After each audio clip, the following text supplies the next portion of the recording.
Press वार्ता में मेरे साथ हमारी भारतीय जनता पार्टी के प्रदेश अध्यक्ष आदरणीय महेंद्र भट्ट जी, हमारे अपर मुख्य सचिव श्री आनंद वर्धन जी, हमारे मीडिया प्रभारी श्री मनवीर जी और महानिदेशक सूचना श्री बंशीधर जी एवं आप सभी लोगों का मैं स्वागत करता हूं। और बजट पर चूँकि वैसे तो पहले ही कल आप सभी लोग जो हमारी तरफ से एक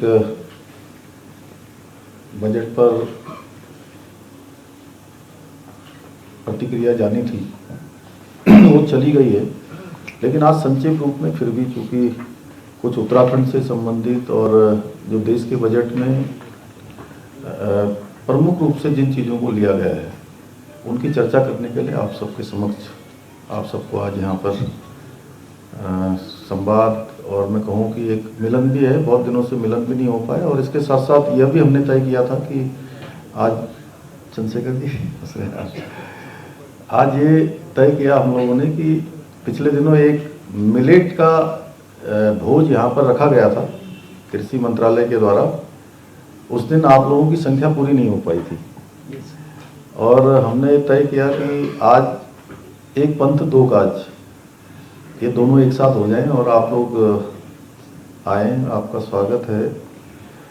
ये बजट कई मायनों में एक मजबूत भारत की नींव रखने वाला बजट है और अमृतकाल का बजट है।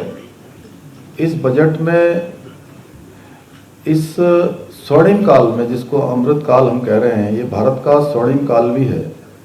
इस स्वर्णिम काल में भारत की गति क्या होगी, भारत की दिशा क्या होगी, भारत दुनिया का कैसे नेतृत्व करेगा, उसकी एक छाप दिखाई पड़ती है।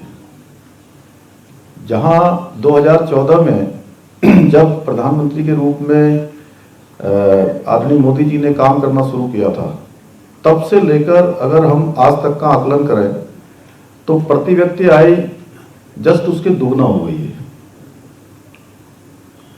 तेजी से भारत आगे बढ़ा है और इस बजट से जहां 130 करोड़ भारतवासियों के स्वप्न, उनके लक्ष्य, उनको तय करने वाला तो यह बजट है ही है। इसके साथ साथ यह बजट जो आज भारत एक ग्लोबल लीडर के रूप में उभरा है, तेजी से भारत जो दुनिया का नेतृत्व करने वाला भारत बना है और पूरी दुनिया की जो अपेक्षा है इस समय में, जब पूरे दुनिया की अर्थव्यवस्था गड़बड़ा रही है, लड़खड़ा रही है, ऐसे समय में भारत 10वें स्थान से 5वें नंबर की अर्थव्यवस्था बन गया है। तो पूरे विश्व की भी जो अपेक्षाएं हैं उन अपेक्षाओं को पूरा करने वाला भी ये बजट है। इसके साथ साथ जो गरीब वर्ग के लिए वित्त मंत्री जी ने जो बजट कल रखा है, उसमें जो टैक्स रिजीम में टैक्स छूट की सीमा 5 लाख थी सालाना, उसको बढ़ाकर 7 लाख रुपए कर दिया गया है। ये जहां इस बजट में उद्यमियों की, गरीब वर्ग की और मध्यम वर्ग की विशेष रूप से चिंता की गई है। इसके साथ साथ अभी मैं इस कार्यक्रम में आने से पहले आज जिला कारागार देहरादून में गया था, तो वहां पर जब मैंने उनको बताया आज कि इस बजट में एक और प्रावधान किया गया है कि जो कैदी जेलों में बंद हैं, जो निर्बल वर्ग के हैं, वृद्धजन हैं, जिनकी कोई बेल लेने वाला नहीं है, उस धनराशि का प्रावधान भी इस बजट में किया गया है, जिससे कि मैं समझता हूँ 2 लाख कैदी ऐसे हैं जिनकी सजा पूरी हो गई है, लेकिन रिहाई के लिए जो रकम तय होती है वो न होने के कारण से वो जेल में बंद रहते हैं। अब ऐसे जो गरीब कैदी हैं उनके लिए भी सरकार ने हाथ आगे में गया था। तो वहाँ पर जब मैंने उनको बताया आज कि इस बजट में एक और प्रावधान किया गया है कि जो कैदी जेलों में बंद हैं, जो निर्बल वर्ग के हैं, वृद्धजन हैं, जिनकी कोई बेल लेने वाला नहीं है, उस धनराशि का प्रावधान भी इस बजट में किया गया है, जिससे कि मैं समझता हूँ 2 लाख कैदी ऐसे हैं जिनकी सजा पूरी हो गई है, लेकिन रिहाई के लिए जो रकम तय होती है वो न होने के कारण से वो जेल में बंद रहते हैं। अब ऐसे जो गरीब कैदी हैं उनके लिए भी सरकार ने हाथ आगे बढ़ाया है। मैं प्रधानमंत्री जी का धन्यवाद करना चाहता हूं। इसके साथ साथ जो महत्वाकांक्षी योजना कि हर किसी का पक्का मकान हो और उसको लेकर हर किसी को पक्की छत मिले, लगातार भारत की सरकार मोदी जी के नेतृत्व में काम कर रही है। इस बजट में प्रधानमंत्री आवास योजना का बजट 66% से बढ़ाकर 79,000 करोड़ रुपए कर दिया, जिससे कि अब शहरी इलाकों में जो मकान बनाने के लिए 2.5 लाख रुपए की मदद होती थी, अब कुल मिलाकर 3 जनवरी 2022 तक अभी तक 1.14 करोड़ घरों के निर्माण को मंजूरी दी गई थी, जिनमें से 53.42 लाख घरों का निर्माण और वितरण हो चुका है। 16 लाख घरों का और भी निर्माण किया जा रहा है। तो निश्चित रूप से 66% का बजट बढ़ाना, यानी कि गरीब वर्ग की विशेष रूप से इसमें चिंता की गई है।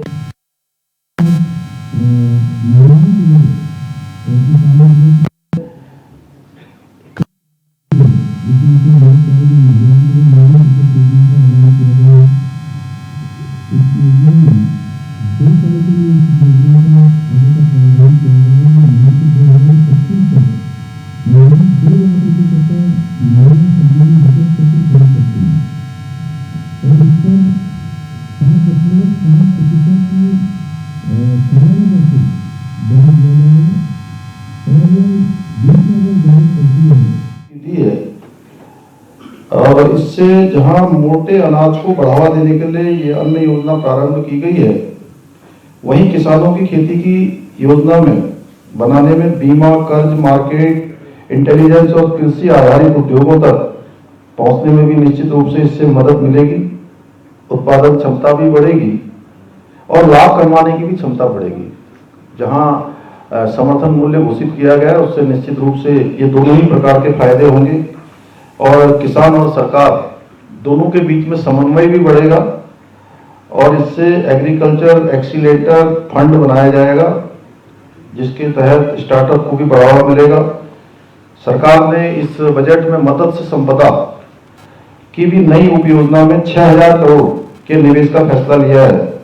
इससे निश्चित रूप से ग्रामीण विकास और जो मत्स्य पालन के क्षेत्र में काम करने वाले लोग हैं उन सभी को बढ़ावा मिलेगा और हमारी जो अर्थव्यवस्था है उसको भी एक तेजी से बढ़ावा मिलेगा। इसमें जो युवाओं के लिए कौशल विकास की जो स्किल डेवलपमेंट जो विभाग है, कौशल विकास विभाग, यह विभाग माननीय प्रधानमंत्री मोदी जी के पहली बार जब वो प्रधानमंत्री बने थे तो तब प्रारंभ हुआ था, जिसमें प्रारंभ में 30,000 करोड़ रुपए की धनराशि का प्रावधान किया गया था। और ये कौशल विकास सहित सप्तऋषि योजना है। इसमें जिसके मुख्य 7 लक्ष्य हैं उनमें सप्तऋषि कहा गया है। इसमें से समावेशी विकास और युवा शक्ति को इसके मुख्य फोकस में रखा गया है। सरकार का लक्ष्य है कि सबका साथ, सबका विकास, सबका विश्वास और सबका प्रयास, जिसमें समावेशी विकास है, वंचितों को वरीयता एवं अंतिम छोर तक पहुंचना, बुनियादी ढांचा एवं निवेश, क्षमता विस्तारण, हरित विकास, युवा शक्ति, वित्तीय क्षेत्र को समर्पित। और इसमें कौशल विकास योजना की चौथा जो चरण है उसकी भी शुरुआत की जाएगी। इस बजट में इसका प्रावधान किया गया है।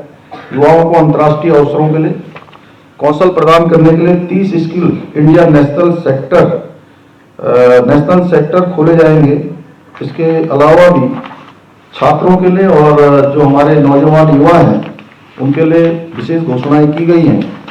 और इंफ्रास्ट्रक्चर पर भी 10 लाख करोड़ के इसमें रोजगार के अवसर 10 लाख करोड़ रुपए का खर्च करने का ऐलान किया है, जिसमें सकल घरेलू उत्पाद का जो 3.3% होगा।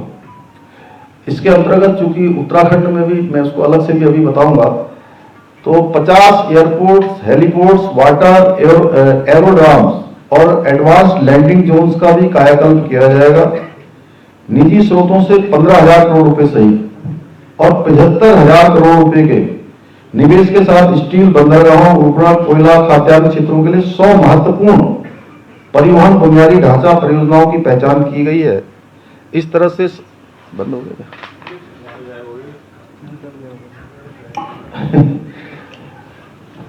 इस तरह से सरकार ने इंफ्रास्ट्रक्चर के जरिए भी रोजगार सृजन की दिशा में कदम उठा रही है, क्योंकि सरकार नौकरी देने के लिए लगातार सक्रिय है। माननीय प्रधानमंत्री जी ने जहां लाखों रोजगार सृजन की दिशा में तेजी से कदम बढ़ाया, केंद्र की सरकार ने भी और राज्य की सरकारों ने भी।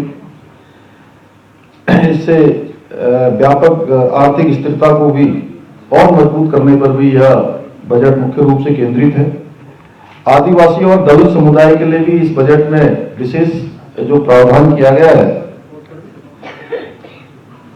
इसके तहत जहां जो मलिन बस्तियां, उनको भी मूलभूत सुविधाएं प्रदान की जाएंगी। अगले 3 साल में इन योजनाओं को लागू करने के लिए 15,000 करोड़ उपलब्ध कराए जाएंगे। इसके अलावा जो सफाई कर्मियों के लिए भी एक बड़ा ऐलान किया है। इसमें नाले और सीवर, इसकी मेन हॉल की सफाई के लिए अब मैनुअल न होकर यानी मशीनों के द्वारा की जाएगी। पहले के समय में सफाई कर्मियों को मेन हॉल में उतरना पड़ता था। इसके अलावा आदिवासी जो एकलव्य विद्यालय उसमें 38,000 शिक्षकों और स्टाफ की भर्ती की जाएगी। ये 2 दफा है जहां हमारे जनजातीय बच्चों को शिक्षा के क्षेत्र में एक शिक्षकों की बड़ी संख्या उनको मिलेगी। वहीं 38,000 भर्तियां होने से रोजगार सृजन के क्षेत्र में भी एक बड़ा काम होगा। इसके साथ साथ स्वास्थ्य के क्षेत्र में जो 157 मेडिकल कॉलेजों के साथ कोलोकेशन में 157 नए मेडिकल जो नर्सिंग कॉलेज स्थापित किए जाएंगे। इससे जहां हमारे राज्य में भी जो हमारे 4 मेडिकल कॉलेज बने हैं, हरिद्वार, रुद्रपुर, अल्मोड़ा और पिथौरागढ़, इन 4 जगह पर हमको नर्सिंग कॉलेज भी मिलेगा। इसकी एक बड़ी सौगात हम लोगों के लिए भी होगी, उत्तराखंड राज्य के लिए।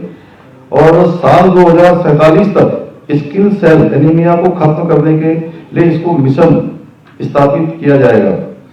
फार्मास्यूटिकल में अनुसंधान के लिए भी कार्यक्रम तैयार किए जाएंगे। अनुसंधान में निवेश के लिए इसको प्रोत्साहित किया जाएगा। ICMR की चुनिंदा प्रयोगशालाओं में ये सभी प्रकार की सुविधाएं उपलब्ध कराई जाएंगी।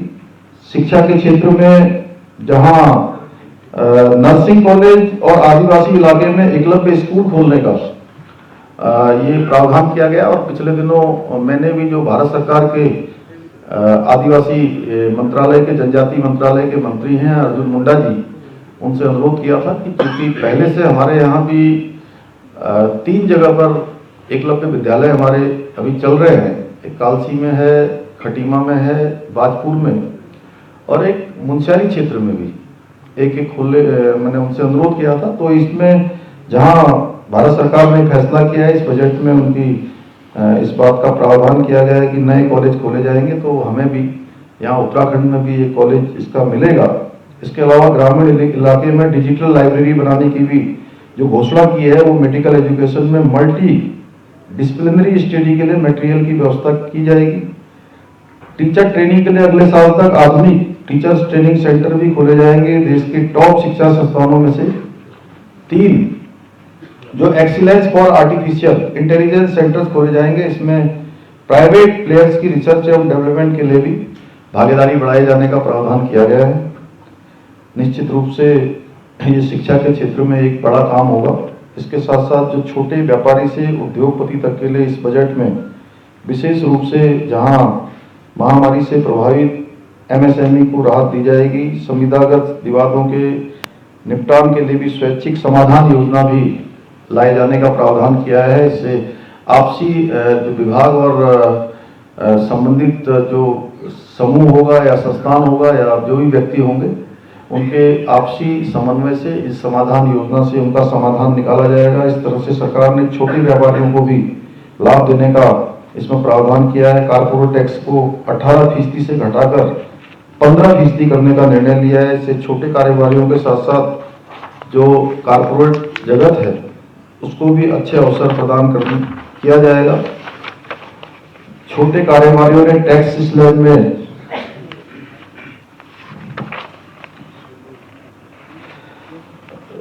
उनको भी छूट का प्रावधान किया गया है। बुजुर्ग और नौकरी पेशा जो बुजुर्ग हैं उनको भी आम बजट के जरिए राहत देने का प्रयास किया गया है। सरकार ने वरिष्ठ नागरिक खाता योजना की सीमा 4.5 लाख से बढ़ाकर जस्ट डबल 9 लाख रुपए कर दी है।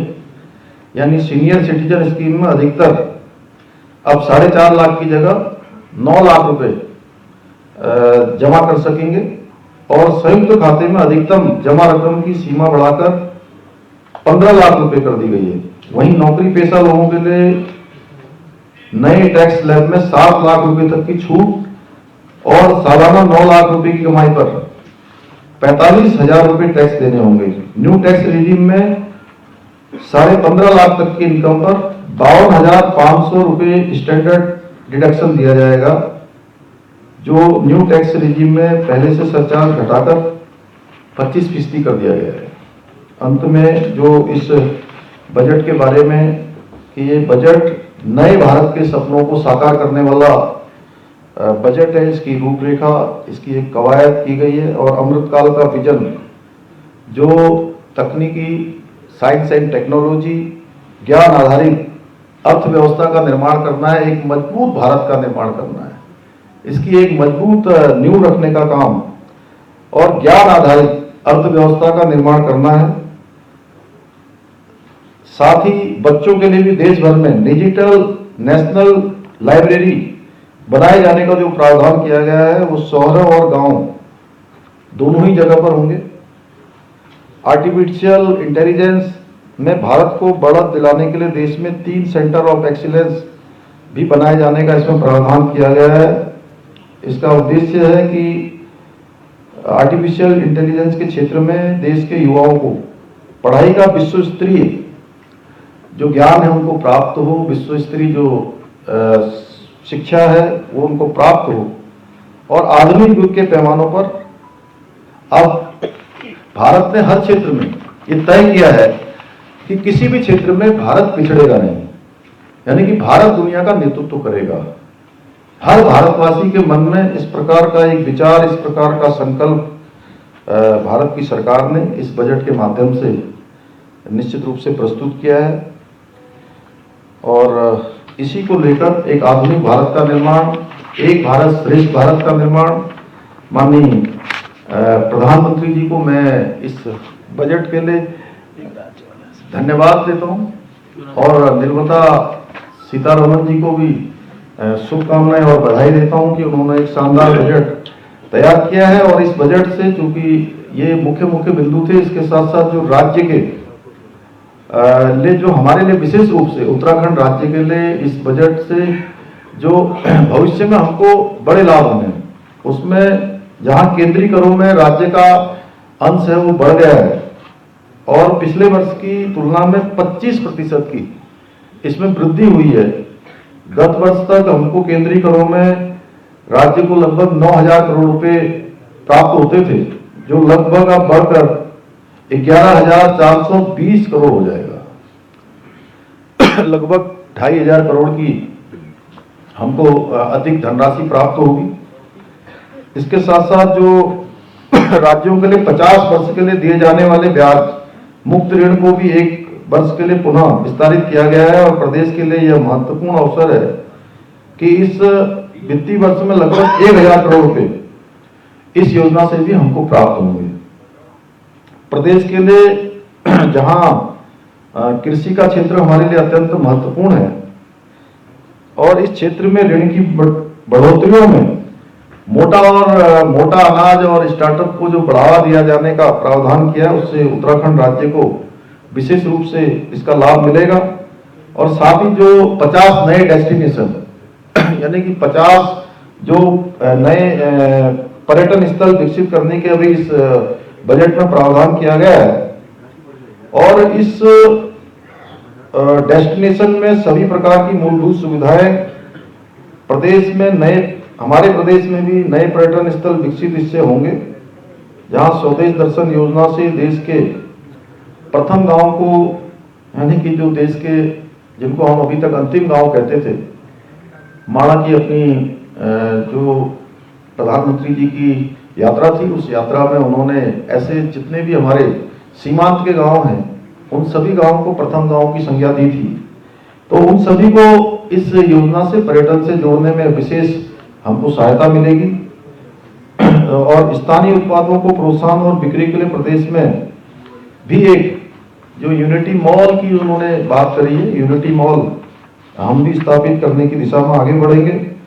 इसमें जो वित्त मंत्री जी ने अपने भाषण में मिलेट में मडवा का नाम विशेष रूप से लिया, ये हमारे लिए बहुत गौरव की बात है कि हमारे यहाँ का ये अनाज अब जहाँ सभी को मिल पाएगा, पारंपरिक रूप से इस खेती को और बढ़ावा मिलेगा, इसका जो उत्पादन करने वाले हैं उनको उसका उचित मूल्य भी मिलेगा, प्रोत्साहन भी मिलेगा।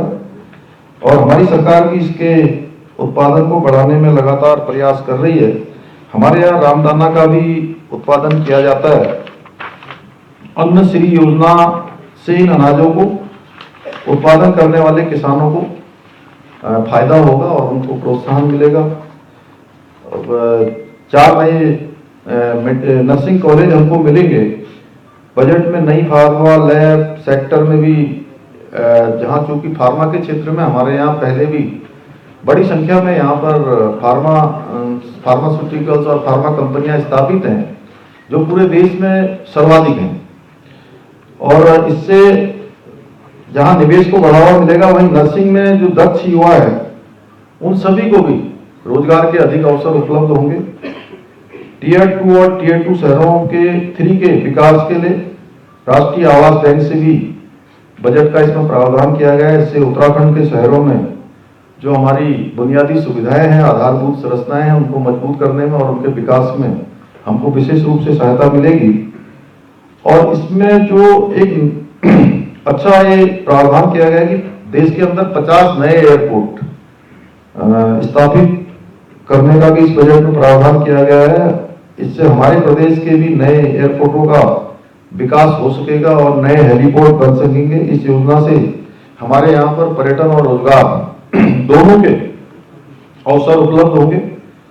आवासीय एकलव्य विद्यालय में शिक्षक और कर्मचारियों की नियुक्ति से जो राज्य के एकलव्य आवासीय विद्यालय में लोगों को रोजगार भी मिलेगा।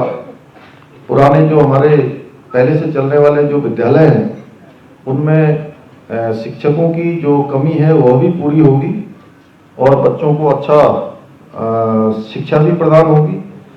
और नए आवासीय जो विद्यालय हैं उनका भी निर्माण किया जा सकेगा। तो ये कुछ प्रमुख बिंदु थे, मैंने आप सबके समक्ष रखे हैं। आपने जो 2 लाख बिजनेस की बात की, जो रेल जो पैसा ना होने की वजह से रिलीज हुए, स्टेट के लेवल पे है 2 लाख? नहीं, पूरे देश में है। हमारे उत्तराखंड का डाटा मैं उपलब्ध करवा दूंगा। आज ही मैं, चूंकि ये कल आया था तो आज मैं गया था, आज मैंने जेल में विशेष रूप से वहां पर आज इस बात का उल्लेख भी किया था, उनके रेडियो के कार्यक्रम से भी, अलग के कार्यक्रम से भी। आपको इस केंद्रीय बजट से अपेक्षाएं क्या क्या थी और उनमें कितनी अपेक्षाएं आपकी पूरी हुई? और एक सवाल, आप जानते हैं कि उत्तराखंड हिमालयी राज्य है, नॉर्थ ईस्ट सारा हिमालयन स्टेट है, 7 सिस्टर का अलग डोनर मंत्रालय है, NEC से वहाँ बजट जाता है और 10% मैंडेटरी है, वहाँ के लिए अलग है। हिमाचल और उत्तराखंड छूट जाते हैं हिमालयन स्टेट्स में। हिमालयन स्टेट्स के लिए, आपके राज्य के लिए अलग से क्या है? नहीं, इसमें देखिए, जो नए पर्यटन स्थल, नए डेस्टिनेशन, हमारे जो नए हेलीपोर्ट्स, एयरपोर्ट, हेलीड्रोम्स, ये सब वाटर स्पोर्ट्स की गतिविधियां इस नए बजट में, मोटे अनाज का विशेष रूप से, नए शहरों का निर्माण, ये सारा चूंकि हम पहले से ही अपेक्षा कर रहे थे और केंद्रीय कर में भी चूंकि GST के कारण से हम पहले से मांग करते रहे हैं कि हमको और अधिक सहायता उपलब्ध कराई जाए। केंद्रीय करों से हमको ये भी मिल रहा है। और ये 3-4 चीज़ें जो प्रमुख रूप से हुई हैं, जिसमें हमारे जनजातीय क्षेत्र के एकलव्य विद्यालय हैं, उनमें शिक्षकों की भर्ती और नए बनाने का जो प्रावधान किया गया है, इसका निश्चित रूप से हमको फायदा होगा और ये हमारे साथ साथ हिमालय के अन्य राज्यों को भी इसका बड़ा लाभ मिलेगा। सर एक सवाल है कि आप लोगों ने पहले बैठके की रिगार्डिंग ग्रीन बोनस और यहाँ पर एक मतलब क्वेश्चन में ऐड ऑन है ये तो क्या उस राह पे कुछ हुआ है sir regarding green bonus? Green bonus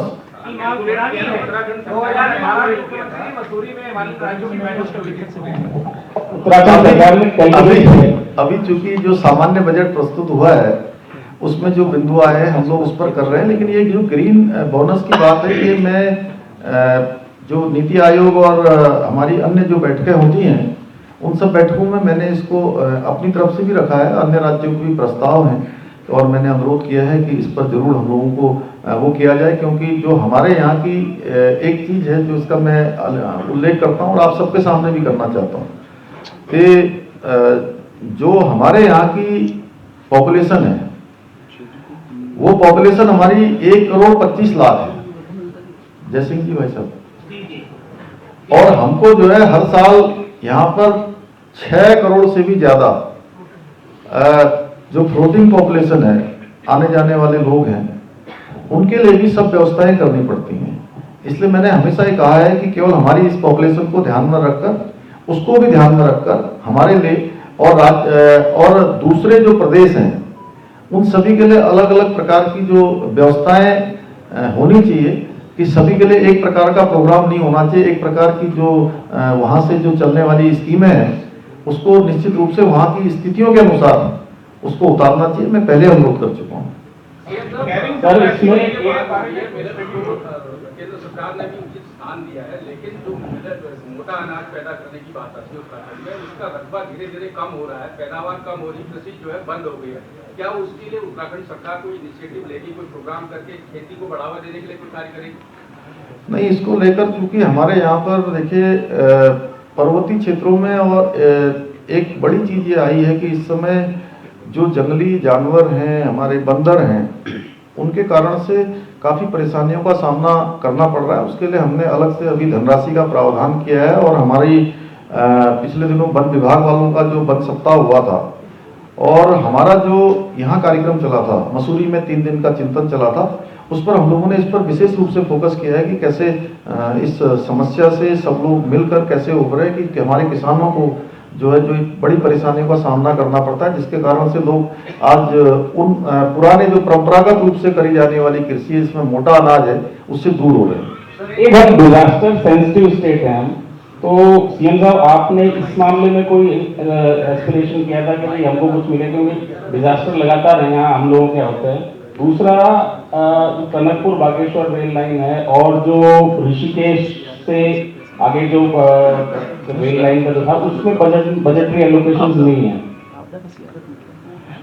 नहीं, देखिए ये जो आपदा वाली बात है उस पर भारत सरकार पहले से ही, चूंकि माननीय गृह मंत्री जी से मैं जब भी पिछले दिनों मिला था तो उन्होंने हमको कहा है कि जल्दी ही यहाँ पर आपदा के लिए एक अनुसंधान का जो केंद्र है उस केंद्र को यहाँ खोलने के लिए एक तरह से उनकी सैद्धांतिक रूप से स्वीकृति हमको मिल गई है। निकट भविष्य में उस पर काम होगा। मुख्यमंत्री जी, ये कैरिंग कैपेसिटी की बात है, टूरिज्म स्टेट है हम और यहाँ पे डिजास्टर जो होते हैं तो कैरिंग कैपेसिटी हर शहर की जो है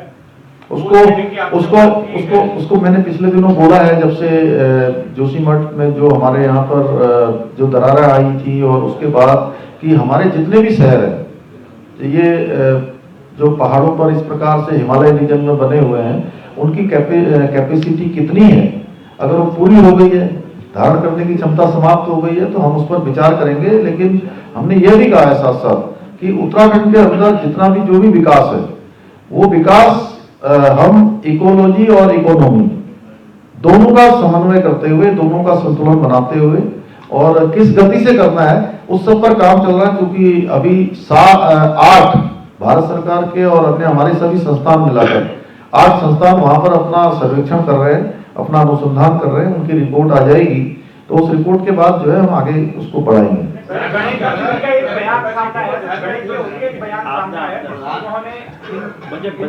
आज बजट पर बताइए, थोड़ा मुख्यमंत्री जी मैं ये जानना चाहूंगा, मानना है? और क्या लगता नहीं इसमें कुछ ज्यादा समय लग रहा है? नहीं, उस पर चूंकि तेज करने के लिए हम लोगों ने कहा है, लेकिन वो अपने हाथ में नहीं है। अगर हम रिपोर्ट कहें हमसे कि जल्दी बना दीजिए, कहीं गड़बड़ रिपोर्ट आ गई तो फिर आप ही लोग प्रश्न उठाएंगे हमसे। सर एक सवाल मेरा है सर मसूरी में सर एनजीटी एक स्टडी करवा रही है कि मसूरी में जो कैरिंग कैपेसिटी है, किस तरह का कंस्ट्रक्शन हो रहा है, उसके लिए कमेटी बनाई है, चीफ सेक्रेटरी उसको हेड करेंगे। उस तरीके से क्या बाकी शहरों में आप भी इनिशिएटिव लेंगे कि बाकी शहरों में भी कैरिंग कैपेसिटी चेक हो मसूरी के तरफ में, और उसका बजट एलोकेशन कैसे होगा? क्या केंद्र से मदद मांगी जाएगी या सरकार पे भार पड़ेगा? नहीं, देखिए, केंद्र और राज्य दोनों सरकारें अलग अलग नहीं है। हमको जहां पर भी अगर ऐसे कामों के लिए केंद्र की